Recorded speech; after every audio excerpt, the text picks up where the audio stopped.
بسم اللہ الرحمن الرحیم۔ آج کا موضوع ہے سجدہ تعظیم۔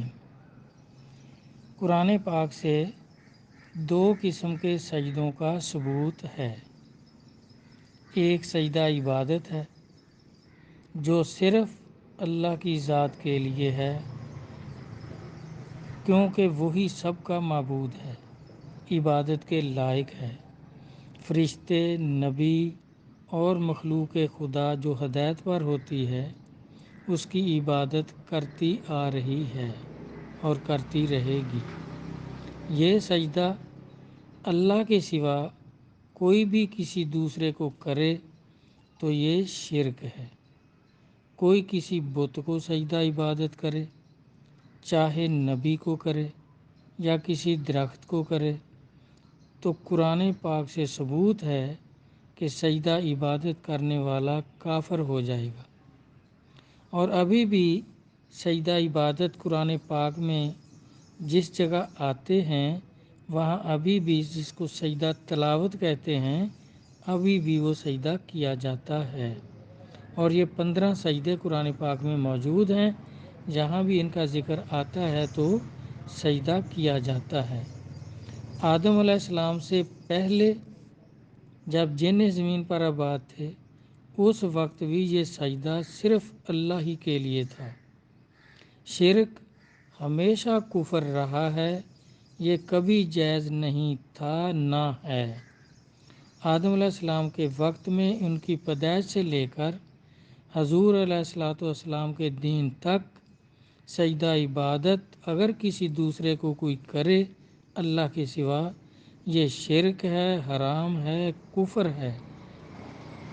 دوسرا سجدہ تعظیم ہے جو آدم علیہ السلام سے لے کر آج تک رائج ہے، قیامت تک رائج رہے گا۔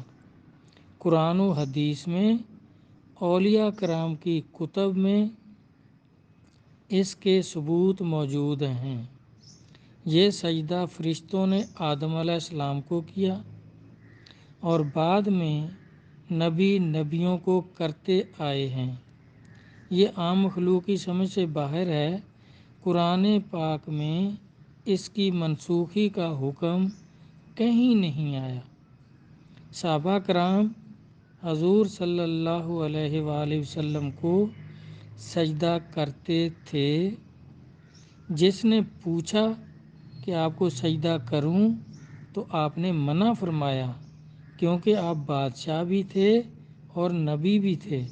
پوچھنے والے کا مقصد تھا کہ کیا بادشاہوں کو سجدہ ہو سکتا ہے، سجدہ تعظیم؟ تو آپ نے منع فرمایا کہ بادشاہوں کو یہ سجدہ تعظیم نہیں ہو سکتا۔ اور جس نے آپ کو نبی سمجھ کر بغیر پوچھے سجدہ کر دیا تو آپ نے سلام سمجھ کر اسے قبول فرمایا اور اسے نہیں روکا۔ جس کام کے کرنے اور نہ کرنے کے ثبوت ملتے ہوں تو اس کے متعلق فیصلہ کرنے میں جلدی کرنا گمراہی ہے۔ سوچ سمجھ کر ہوش کے ساتھ فیصلہ کرنا چاہیے۔ صحابہ کرام کا اس پر عمل تھا، بعد میں اولیاء کرام میں آج تک رائج ہے۔ اگر یہ ناجائز یا شرک ہوتا تو صحابہ کرام اور اولیاء کرام یہ لوگ کبھی اختیار نہ فرماتے۔ تو قرآن پاک سے دوسرے سجدے کا ثبوت جو ہے وہ سورۃ یوسف میں یوسف علیہ السلام کو ان کے والدین اور ان کے 11 بھائیوں نے سجدہ کیا، اور اللہ تبارک تعالیٰ نے سورۃ یوسف کو احسن القصص فرمایا۔ اور یعقوب علیہ السلام نبی ہیں، یوسف علیہ السلام بھی نبی ہیں، تو دونوں کرنے والے بھی نبی اور جن کو ہو رہا ہے وہ بھی نبی۔ وہ بھی منع نہیں کر رہے کہ اے میرے باپ آپ یہ کیا کر رہے ہیں۔ سورۃ یوسف میں آیت نمبر 99 اور آیت نمبر 100 میں اس کا واضح ثبوت ہے۔ تو اب دیکھیں ہمارے علماء جو کرتے ہیں بات کہ کبھی تو سجدہ تعظیم کو سجدہ عبادت میں لے لیتے ہیں، اور کبھی سجدہ عبادت کو سجدہ تعظیم کی طرف لے جا کر کفر بنا دیتے ہیں سجدہ تعظیم کو۔ اب اس کے منسوخی کی کوئی آیت اگر علماء کے پاس ہے تو وہ بتا دیں۔ اب دیکھیں اس کے بھی اصول ہیں، اللہ تبارک تعالیٰ نے سارا دین اصول کے مطابق بنایا ہے۔ سجدہ تعظیم کے بارے میں آپ دیکھ لیں، دونوں سجدوں میں فرق سمجھنے کے لیے یہ چند اصول آپ سمجھ لیں۔ کیا اللہ تبارک تعالیٰ کبھی شرک کا حکم دیتے ہیں؟ اب اگر یہ اس سجدے کو شرک کہیں تو اللہ تبارک تعالیٰ حکم دے رہے ہیں فرشتوں کو کہ آدم علیہ السلام کو سجدہ کرو، تو اگر یہ شرک ہوتا تعظیم کا سجدہ تو اللہ تبارک تعالیٰ کبھی شرک کا حکم نہیں دیتے، اور شرک جو ہے یہ کبھی بھی جائز نہیں تھا۔ آدم علیہ السلام کی پیدائش سے پہلے بھی شرک جائز نہیں تھا۔ جب یہاں جن تھے آدم علیہ السلام سے پہلے، اس وقت بھی شرک جائز نہیں تھا۔ اللہ کبھی شرک کا حکم نہیں دیتے، شرک کبھی جائز نہیں تھا نہ ہوگا، اور فرشتے کبھی شرک نہیں کرتے، فرشتے مشرک نہیں ہوتے، نبی شرک نہیں کرتے، اور نہ شرک کرنے دیتے ہیں، خود شرک نہیں کرتے، دوسرے لوگوں کو بھی شرک سے منع کرتے ہیں۔ یہ شرک کو ختم کرنے کے لیے زمین پر تشریف لاتے ہیں، شرک کرنے یا کروانے کے لیے نہیں آتے۔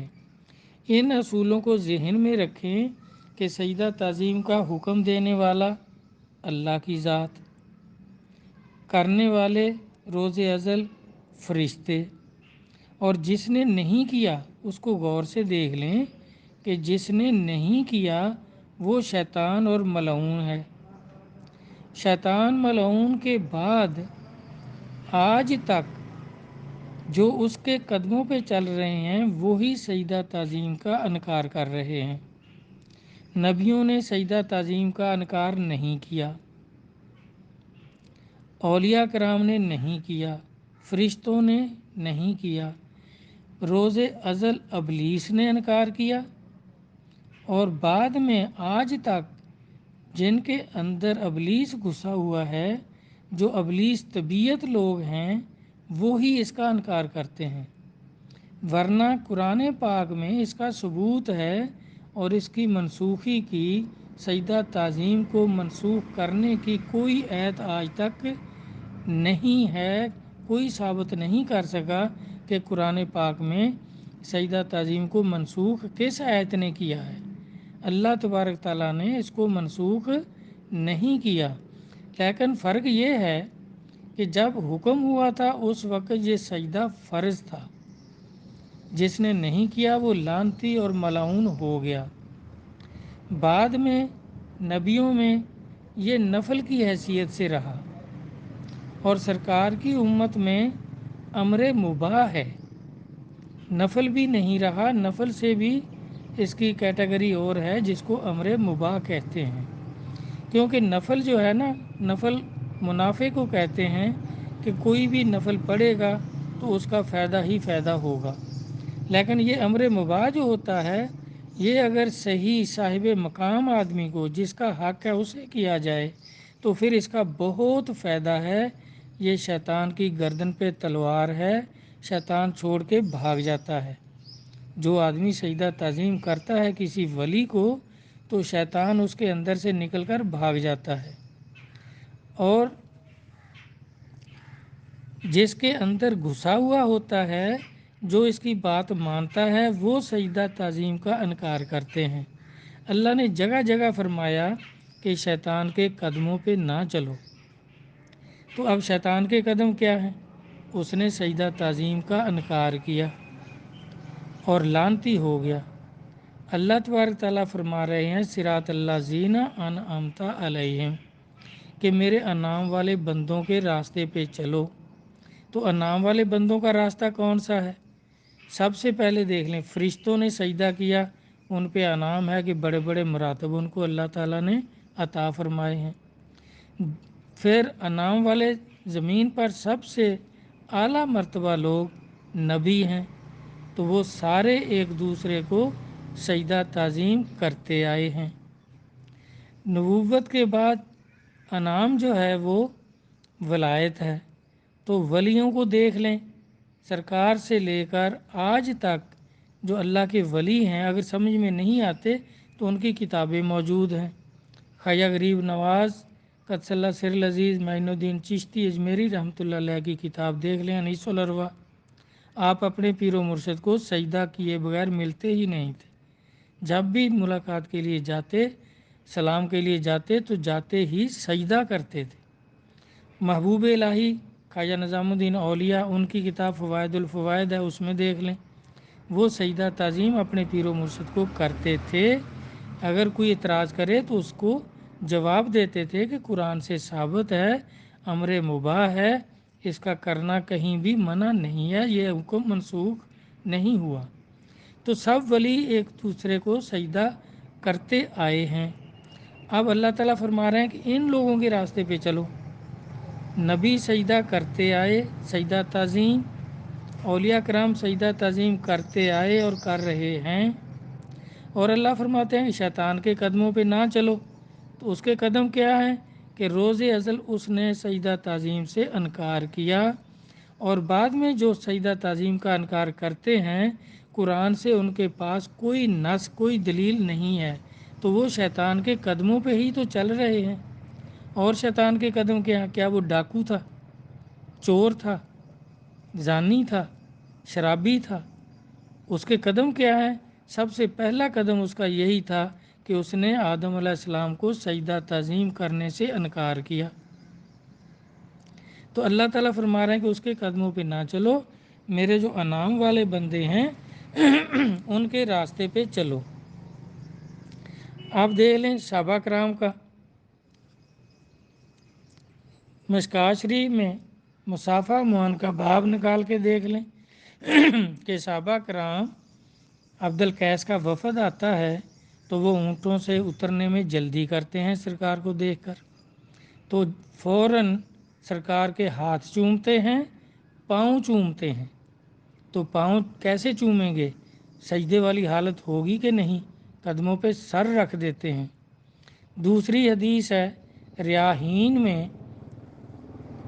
نبی علیہ السلام تشریف لے جا رہے تھے، تو آگے کچھ صحابہ اپنے گپ شپ میں مصروف تھے، تو سرکار نے السلام علیکم فرمایا، تو ان کا دھیان جب سرکار کی طرف ہوا تو وہ فوراً سجدے میں گر گئے، انہوں نے اپنے سر زمین پہ رکھ دیے، اور نبی پاک صلی اللہ علیہ وسلم نے ان سے پوچھا کہ بھئی کیا آپ قبر اور حشر سے گزر چکے ہیں کہ گپ گپوڑا کر رہے ہیں؟ تو انہوں نے کہا جی نہیں۔ اب دیکھیں، آپ اور نصیحت کرنے لگ گئے، ان سے یہ نہیں کہا کہ آپ نے سجدہ کیوں کیا۔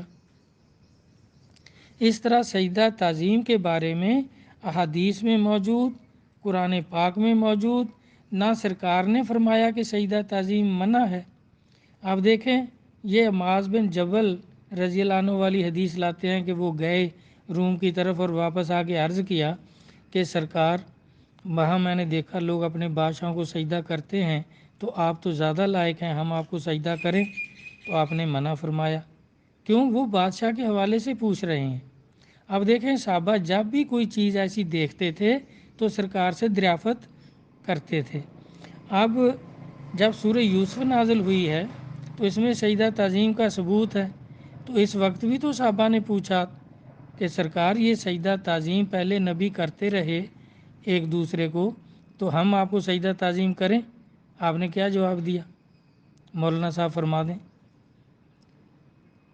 کیا یہ نہیں پوچھا ہوگا صحابہ نے کہ جی جب پہلے نبی کرتے رہے ہیں تو ہم بھی آپ کو سجدہ تعظیم کریں؟